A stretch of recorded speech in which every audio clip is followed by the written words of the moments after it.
profesor yang akan dikokohkan sebagai profesor emeritus. Makanya setelah jadi selamat tadi saya berbisik, oh jadi tidak boleh tahu kalau sudah emeritus itu ini rangkap.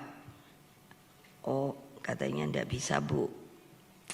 Saya bilang memang mereka yang berpikiran secara hukum menurut saya kok tidak progresif ya. Iya kalau saya kenapa tidak boleh gitu. Saya sih bilang dimanapun kalau mampu itu boleh, karena itu memberikan pengetahuan kepada siapapun. Saya pernah di Fakultas Pertanian, karena ndak tahu apapun tiba-tiba ndak boleh suruh keluar dari kuliah. Bingung toh saya datang ke bapak saya maunya teriak-teriak nangis. Karena bapak saya itu udah ada yang namanya apa? Kalau mau masuk ke anak tuh pakai ini apa? Kata belece. Bapak saya enggak, kamu pergi sendiri, kamu bayar sendiri. Itu Bung Karno. Jadi waktu itu saya mau teriak-teriak karena apa? Ini politik apa sih?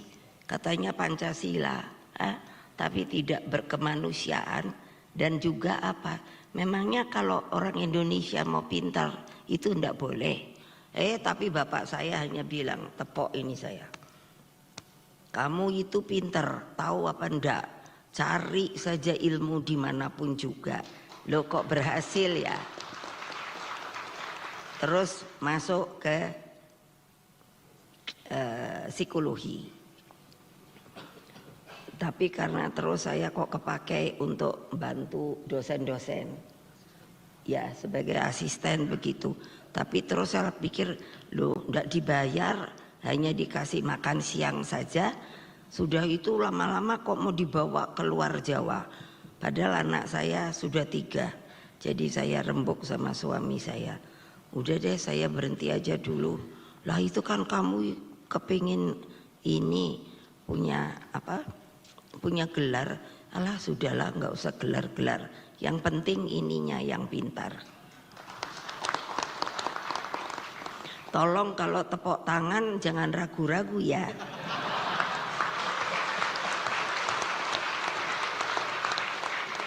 Susah-susah loh datangkan saya. Karena saya masih presiden kelima loh. Protokolnya ada loh. Nah, jadi kalau ndak mau tepuk tangan ya ndak usah. Tapi saya tadi bilang kelihatan banget sih keraguannya anak sekarang. Mbok yang gila gitu loh. Saya tuh seneng gitu banget loh. Iya deh. Makanya begitu dengar kan banyak yang pada terus, oh ibu mau datang. Jadi bukannya untuk Mas Arief, bukan. Tapi kok mau lihat saya, nonton saya. Terus nanti banyak kalau ibu-ibu yang bilang begini, kok ibu muda masih, Bu Mega kok masih muda ya? Saya ini udah 79 loh. Artinya apa? Semangatnya yang masih besar. Karena saya lihat ini kok negara makin hari saya bilang kayak poco-poco. Loh ya loh. Nanti kalau awas ya. Kalau mau dikeluarkan di medsos boleh. Tapi jangan dengan banser-banser loh. Baser-baser itu saya bilangnya banser-banser. Karena apa? Enak aja kalau mau jelekkan saya. Katanya saya ini jual pulau si Padan Ligitan. Saya dalam batin dipikir saya nggak punya pasukan apa ya, ntar tak cari. Nah gimana, tapi saya terus mikir kita nih Pancasila, dia kan cari duit juga. Jadi ya sudahlah biarin. Terus AI tiba-tiba ada. Itu saya ketawa betul. Masa saya Mbak Puan ini Pak Ganjar jadi iklan kue? Loh betul loh. Lalu langsung saya bilang kalau masih diteruskan saya suluh iku Ganjar. Iya. Terus minta maaf mereka. Ya sudah, jangan dong. Padahal saya suka mikir juga, lah boleh juga gitu, tapi ya jangan kue lah. Loh ya bener gak ya? Terus yang bawa kuenya kamu loh. Ai gawat. Saudara-saudara sekalian, bagi saya sidang Senat Universitas Borobudur pada hari ini bukan sekadar ruang akademik. Jadi kan agak-agak sama toh sama Mas Arief. Ini adalah ruang perenungan kebangsaan. Pengukuhan Profesor Dr. Arief Hidayat sebagai Profesor Emeritus menghadirkan kembali kesadaran kita bahwa hukum formal bukanlah sekadar disiplin ilmu, tetapi sebetulnya harus menjadi medan perjuangan. Oleh karena itu saya menyampaikan selamat dan apresiasi seraya menempatkan pemikiran beliau sebagai bagian kesinambungan pergulatan ide dalam memahami hakikat negara, hukum dan keadilan. Saya tambahkan, jadi keadilan itu sekarang yang saya sebut keadilan yang berkeadilan. Karena sekarang ini keadilan itu sudah kayaknya tidak ada. Jadi tidak berkeadilan. Jadi saya pikir ini gimana ya? Saya sangat prihatin, betul. Kalau saya melihat dari mereka yang menjadi orang-orang yang menjalankan hukum. Lah kok begitu ya caranya? Ini nanti tanggal berapa ya Hasto? Yang kuda tuli? Juli ya. Dulu saya tuh sudah makanya berpikir hukum formal Indonesia itu harusnya bagaimana toh? Karena bayangkan itu terkenalnya dengan kuda tuli ketika kantor kami di Ponegoro itu kan diserang. Lah saya sampai datang ke Menteri Pak Mendagri. Saya bertanya, loh partai saya itu sah kan? Sah kata dia. Lah kenapa kok saya kok saya diserang? Nah ini yang ingin juga saya minta, cobalah kalian itu sebagai orang hukum harusnya juga mempunyai hati nurani yang betul-betul tidak dipermainkan oleh siapapun juga. Maksud saya adalah apa? Jangan hanya dengan hukum formal. Maaf, kalian pamannya menjadi jaksa, lalu hakim dan lain sebagainya. Lalu dengan gampangnya terus kok bisa ya untuk menentukan bahwa itu harus dilakukan dengan cara hukum. Oke, saya ikuti pada waktu itu. Karena apa? Saya diminta untuk dimasukkan ke dalam proses hukum. Nah, waktu itu hukum yang diadakan adalah hukum sipil.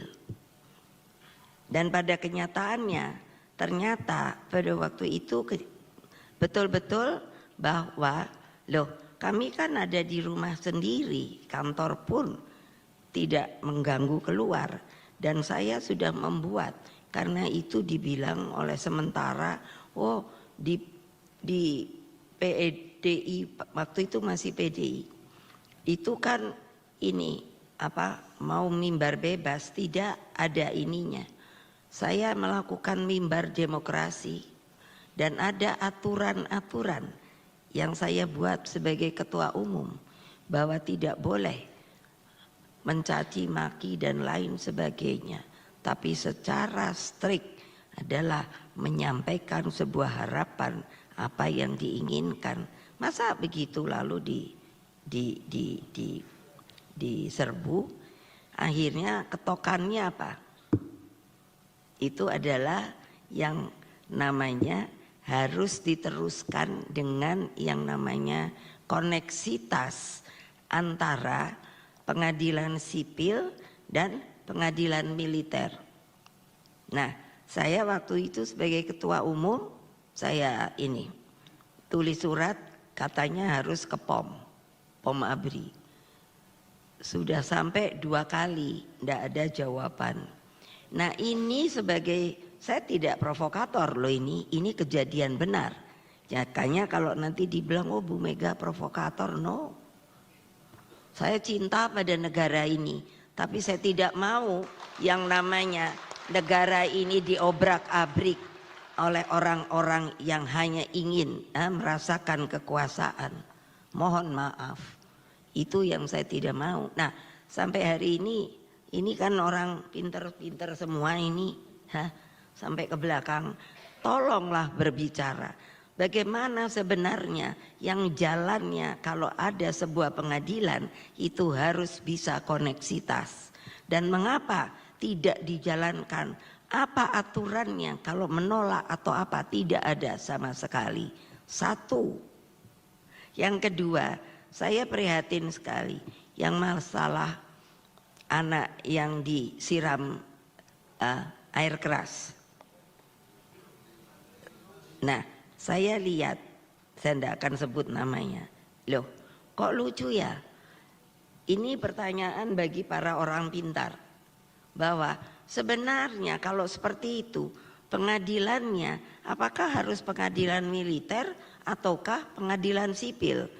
Bolehkah seseorang itu yang menjadi korban itu meminta melalui pengadilan apa yang dia inginkan? Monggo, tolong dijawab, tolong dipikirkan bahwa kok tiba-tiba masuknya ke pengadilan militer. Pusing saya, jelek-jelek. Saya ini pernah yang namanya wapres. Saya ini pernah yang sampai hari ini masih disebut presiden kelima. Jadi saya melihat hukum formal Indonesia. Apakah begini ya? Hanya seenak-enaknya saja. Tidak bolehkah? Tadi sama siapa yang menyebut tadi. Saya sangat senang dimanapun saya mengatakan karena itu adalah bagian dari konstitusi. Setiap warga negara mempunyai hak yang sama di mata hukum. Artinya apa? Ya orang miskin, ya orang yang namanya disabel, ya orang yang mungkin juga gila, tapi dia sebenarnya ingin menentukan sesuatu bagi dirinya. Nah, mana hukum bagi mereka? Ayo jawab. Kalau ada yang berani jawab. Nah kalau saya suruh kasih lecture. Saya kalau kasih lecture, saya bisa sampai 4 jam loh kalau dibolehkan. Betul, saya tantang yang namanya hadirin itu. Karena apa? Ya, saya tidak mau republik yang telah dibuang oleh para pejuang. Kalian pernahkah ke Taman Makan Pahlawan? Coba cari, di situ banyak yang namanya nisan tidak bernama. Saya nanya, why? Kepada pengurus, apa kata pengurus? Loh Bu, ditemukannya kemungkinan sudah hancur dan lain sebagainya. Luruh hati saya. Dari kecil anak-anak saya suruh ikut sama saya. Kalau ke Taman Makam Pahlawan, saya suruh bawa bunga. Kamu cari yang namanya nisan yang tidak ada namanya. Mereka akan bertanya, itu yang saya pancing. Jadi apa? Kalian pun harusnya berpikir seperti itu. Kalian bisa seperti ini kalau bukan karena mereka yang ada di Taman Makan Pahlawan ataupun yang di mana saja yang telah ikut berjuang untuk memerdekakan Republik Indonesia ini. Sekarang lupa. Betul nggak? Tepuk tangannya kan nggak meriah. Loh iya.